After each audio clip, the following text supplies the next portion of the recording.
Okay, good evening. So tonight I'm going to talk about kidney stones. This is kind of I think more of a men's health than it is um, women's health.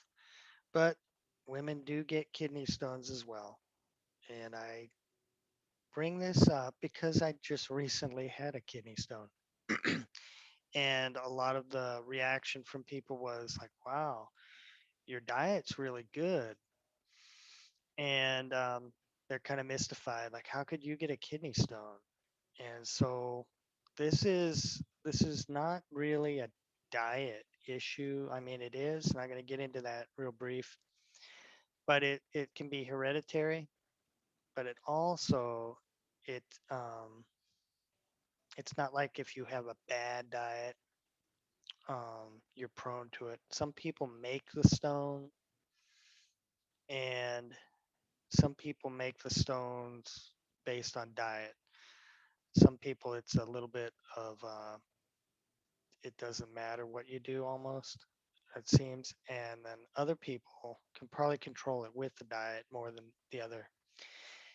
And for me, it's the, it's a little bit of trying to control with the diet. And that's what I've done. And it worked for a while. And then I had the stone.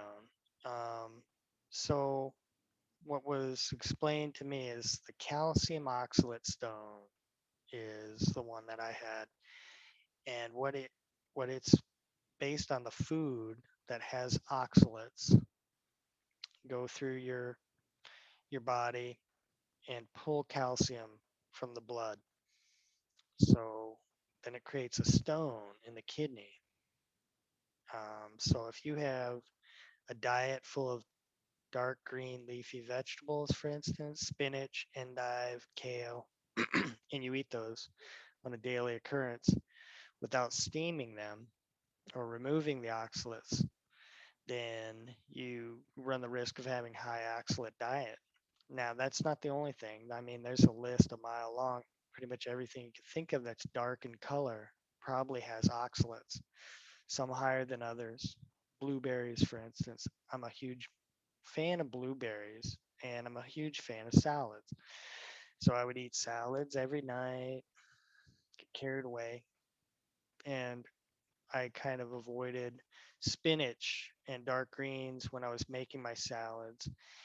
And then I started buying those pre-packed organic salads that you get, and that's where I ran into trouble, I think, because those have spinach and different things that you can't. You'd have to pick it all out if you wanted to avoid it.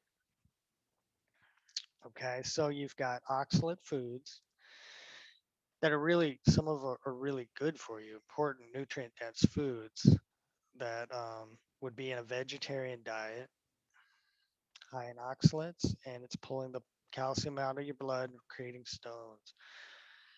They form in the kidney, and then you never know. Once they get about 4 millimeters, you can run into problems um, if they drop out of the kidney into the ureter. So once they get to the ureter, which is, and I had a diagram I was going to show, but I lost it. So you got the kidney stone, drops into the ureter, that tube from kidney to the bladder. Once it hits that, that's when you get the pain. And the pain is the backup urine, the pressure on the kidney, and it feels like somebody's like kicking you in the back. It's pretty painful, but it's up in the back. It's up towards the kidney that you feel it, and you'll feel it during that time it goes through until it gets to the bladder.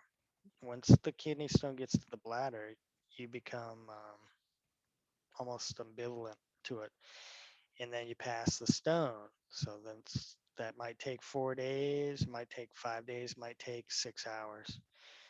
Um, so in that time, when you've got stone to pass, there's a couple things you can do. Drink lots of fluids, lemon water, unfiltered apple juice will help. Cranberry juice was a big kind of a wives' tale, I guess. It might work for the stones. Um, the other thing you can do is make tea, and they sell some of these herbal supplements on the market, like Stonebreaker, that have some of these herbs in a capsule. You can try those, and or get the bulk herbs. What I've got is the bulk herbs, and one is hydrangea. This is just an herb here, and you make tea. Okay, then you've got gravel root, great name, gravel root, and then you've got Oregon grapefruit.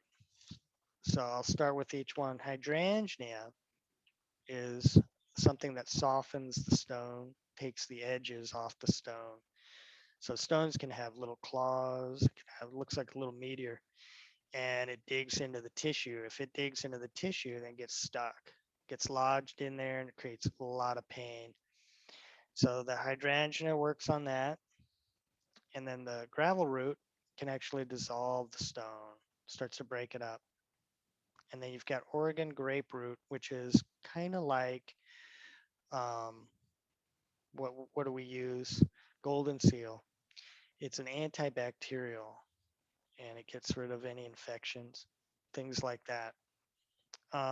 If you've cut the epithelial tissue, for instance, and you run the risk of infection, that's where the Oregon grapefruit comes in handy. Oregon grapefruit is used instead of golden seal because golden seal, I think it's been years, but it was on the endangered list, so it's just not a lot of it around. And so, just to be more eco-friendly and conscious, we use Oregon grapefruit. Now, there's another one. So, to open or dilate the ureter to help the stone pass is parsley root can be used. And that's a great herb. So you can combine these, make tea, and again, if you take the supplements, they probably have all these in there. Asparagus root also, or asparagus, and drink the water. That works as well to open up the ureter. All good, all good choices. But you could do this for prevention.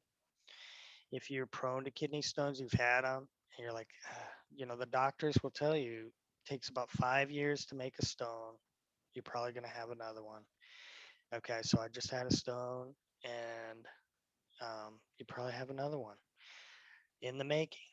So you can work on this as prevention. Take the steps to try to dissolve the stones. Okay, so now with the diet, how do you get rid of the oxalates? So steam your veggies, steam your food. That's one way. So if you have kale, steam it. If you're doing broccoli, not broccoli, not the cruciferous vegetables, but the spinach. And I'm not a huge fan of spinach really. So you would steam that and eat it that way. Another tip that I just heard from my urologist is eat a dairy product with an oxalate food. So if you were to have a salad, how about cottage cheese on the salad or with it? Mix it and or eat it alongside. Cheese is another one you could use. Let's say you're drinking tea, dark tea, black tea, high in oxalates, right? Drink it with cream. What about coffee? Cream. Um, Even those one shot of espresso drinks. I was drinking a drink with almond milk, thinking, oh, I'm out of the woodwork. But the espresso shot has the oxalates. So had I put cream or whole milk, dairy with the espresso shot, that would have counteracted the um, the effect of the oxalate pulling calcium from my blood. It will pull it from the food source, and so they balance each other that way. So that was, I thought, a great tip. So there's more involved, and hopefully you never have or experience the kidney stone, because I tell you what, it's true what they say. It will double you over, and it's extremely painful. So, but it's not necessarily because you have a bad diet. Some people have, you know, bad diet, lots of Coke, sodas. The other thing is you got to drink water. And that's what I'm guilty of. I work, work, work, no take a break, work, go to the next thing. And next thing you know, I haven't drank but maybe 2 or 3 sips of water. It's the end of the day. Very guilty of that, especially working outside in the summer. So hope these tips help, and uh, appreciate your comments. If you like the post, I don't know what you do on YouTube. Just follow, and then I'll try to post some things on the website. Thanks again, and have a great day. Namaste.